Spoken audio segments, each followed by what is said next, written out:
നമസ്കാരം. മലയാള വാർത്ത ലൈവിലേക്ക് എല്ലാ പ്രേക്ഷകർക്കും സ്വാഗതം. വയനാട്ടിൽ വന്നപ്പോൾ കണ്ണിന് കുളിർമയെത്തുന്ന ഒരു കാഴ്ചയാണ് നമ്മൾ കണ്ടത്. അതായത് ഇടുക്കിയിൽ നിന്നും 400 കിലോമീറ്റർ വണ്ടി ഓടിച്ച് സച്ചിനും ഭാവന എന്ന ദമ്പതികൾ വന്നു. ഇവർ വന്നതിന് പ്രധാനപ്പെട്ട കാരണം ഇവിടെ അമ്മമാർ നഷ്ടപ്പെട്ട കുട്ടികൾക്ക് മുലപ്പാൽ നൽകാൻ വേണ്ടിയാണ് ഈ ദമ്പതികൾ ഇവിടെ വന്നിരിക്കുന്നത്. നമുക്ക് അവരോട് തന്നെ ചോദിക്കാം.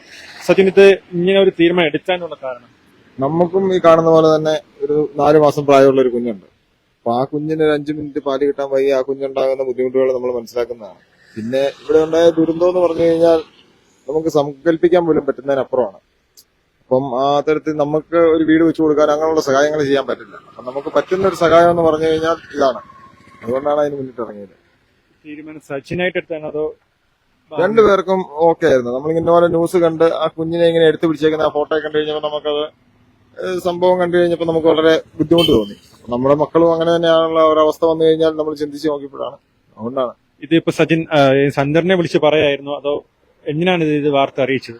ഞാൻ ഒരു ഫേസ്ബുക്കിൽ മനോരമ ന്യൂസിന്റെ ഒരു പോസ്റ്റ് ഉണ്ടായിരുന്നു. അതിന്റെ അടിയിലാണ് ഒരു കമന്റ് ഇട്ടത്. അതിൽ എന്റെ ഫോൺ നമ്പർ ഉൾപ്പെടെയാണ് ഇട്ടത്. അതിനുശേഷം അത് വാർത്തയായി. അത് കഴിഞ്ഞ് പിന്നെ ഒത്തിരി കോളുകളാണ് വന്നത്. അതിനുശേഷം അന്ന് രാത്രി തന്നെ നമ്മളോട് ഇവിടെ ക്യാമ്പിൽ വരണം, ആവശ്യമുണ്ടോ എന്ന് പറഞ്ഞ് നമ്മളെ വിളിച്ച് ഇവിടെ ഞങ്ങൾ ഇന്നലെ ഉച്ചയായപ്പോൾ ഇവിടെ എത്തിച്ചേർന്നു. എന്റെ ക്യാമ്പുകളിലൊക്കെ നമ്മൾ സന്ദർശിച്ചു, ആശുപത്രികളിലൊക്കെ പോയി. ഇന്നിപ്പം നിംസ് ഹോസ്പിറ്റലിലൂടെ പോകാനുണ്ട്. അവിടെ ഇന്ന് ഉച്ച കഴിഞ്ഞ് പോകാമെന്ന് കരുതിയാണ്. എത്തിയിട്ട് ഏതെങ്കിലും കുഞ്ഞുങ്ങൾക്ക് മുലപ്പാൽ കൊടുക്കാൻ പറ്റിയായിരുന്നു? ഇല്ല, ഇവിടെ എത്തിക്കഴിഞ്ഞിട്ട് അതിനുള്ള സാഹചര്യം ഉണ്ടായിട്ടില്ല. നിലവിലുണ്ടായിരുന്ന അമ്മമാരൊക്കെ ചികിത്സയിൽ കിടന്നവരൊക്കെ ഏകദേശം ഒക്കെ റിക്കവർ ആയിട്ടുണ്ട്. അപ്പൊ അവർക്കൊക്കെ തന്നെ സ്വയമേധയാ തന്നെ കൊടുക്കാനുള്ള ഇതായിട്ടുണ്ട്. പിന്നെ മിംസിലാണ് ഒരു കുട്ടിയുണ്ടെന്ന് പറഞ്ഞു. ആ കുട്ടിയെ നമ്മൾ ഉച്ച കഴിഞ്ഞ് കാണാനുള്ള രീതിക്കാണ് ഇരിക്കണം. ഭാവന, ഇതാ കേരളത്തിലെ ഒരു അമ്മമാരും ചിന്തിക്കാത്ത ഒരു കാര്യമാണ് വന്നിരിക്കുന്നത്. എന്ത് തോന്നുന്നു? വളരെ സന്തോഷം തോന്നുന്നു. പിന്നെ എനിക്കും ഞാനൊരു അമ്മയാണല്ലോ. അപ്പോൾ ഒരു അമ്മയും ഒരു സ്ത്രീയുമാണ്. ഒരു സ്ത്രീക്ക് ചെയ്യാൻ പറ്റുന്ന ഏറ്റവും ഒരു വലിയ കാര്യം എന്നുള്ളത് ഇത് തന്നെയാണ് ഞാൻ കരുതുന്നത്. അതുകൊണ്ടാണ് ഞങ്ങൾ ഒരുമിച്ച് ഈ തീരുമാനം എടുത്ത് ഇങ്ങോട്ടേക്ക് വന്നത്. ഇതിനു മുമ്പ് ഇങ്ങനെ എന്തെങ്കിലും സഹകരണം ചെയ്തിട്ടുണ്ടോ? ഇതിനു മുമ്പ് ഹസ്ബൻഡ് അങ്ങനെ ചെയ്തിട്ടുണ്ട്. ഞാൻ അങ്ങനെ ഹൗസ് വൈഫാണ്, വീട്ടിൽ തന്നെ ഒതുങ്ങി കൂടുന്ന ഒരാളാണ്. ഇങ്ങനെ ഒരു പ്രവൃത്തി ചെയ്തപ്പോൾ ഒരുപാട് നെഗറ്റീവ് ഇത് പറഞ്ഞുണ്ട് പോസ്റ്റിലായിട്ടും സമൂഹ മാധ്യമങ്ങളിൽ. എന്ത് തോന്നുന്നു? അതൊക്കെ ഞാൻ നോക്കിയിട്ട് അതിന്റെ അകത്ത് തന്നെ എന്താ പറയുന്നത്, നെഗറ്റീവ് ഒരു 100 പേരിൽ ഒരു 2-3 പേരാണ് ഈ നെഗറ്റീവ് പറയുന്നത്. അവരെ അതിന്റെ അകത്ത് മറ്റേ അറിയാവുന്ന ആളുകൾ തന്നെ അതിന്റെ അകത്ത് മറുപടി കൊടുക്കുന്നുണ്ട്. പിന്നെ നമ്മൾ അതിന്റെ അകത്തൊന്നും മിണ്ടാതിരിക്കുകയാണ് നല്ലത് എന്ന് പറയുന്നത്. സാമാന്യ ബുദ്ധിയുള്ള ഒരാളിടുന്ന കമന്റുകളല്ല ആ രീതിയിൽ ഇട്ടു പോകുന്നു. നമുക്ക് നമ്മളെല്ലാം മറുപടി കൊടുത്തിട്ട് കാര്യമില്ല. മറുപടി കൊടുത്താൽ വീണ്ടും അതിനപ്പുറം പ്രശ്നങ്ങൾ അതുവരെ ഉള്ളൂ. അതുകൊണ്ട് അതെല്ലാം ഒഴിവാക്കി കളയുക തന്നെയാണ്.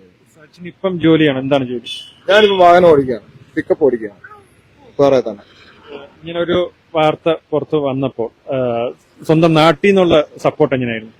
നാട്ടിലും അതുപോലെ തന്നെ അറിയാവുന്ന എല്ലാവരും തന്നെ നല്ല സപ്പോർട്ടാണ്. എന്താണെന്ന് വെച്ച് കഴിഞ്ഞാൽ നമുക്കിപ്പം വേണമെങ്കിൽ ആ ഒരു കമന്റ് ഇട്ടിട്ട് നമുക്ക് വീട്ടിലിരിക്കാം. നമ്മൾ വീട്ടിലിരുന്ന് കഴിഞ്ഞാലും ആളുകൾ നമ്മളെ വിളിക്കുകയും പറയുകയൊക്കെ ചെയ്യും. പക്ഷെ നമ്മള് അതിട്ട് അന്ന് രാത്രി ആവശ്യമുണ്ടെന്ന് പറഞ്ഞ് അന്ന് രാത്രി തന്നെ നമ്മൾ ഈ 400 കിലോമീറ്റർ വണ്ടി ഓടിച്ച് ഇവിടെ വന്നതാണ്. നമ്മളിപ്പോ ഇവിടെ സ്റ്റേ ചെയ്യുന്നത് തന്നെ ഇവിടുന്ന് ഒരു 40 കിലോമീറ്റർ വണ്ടി ഓടി വേണം പോയി നമ്മൾ സ്റ്റേ ചെയ്യുന്നിടത്ത് എറണമെങ്കിൽ തന്നെ.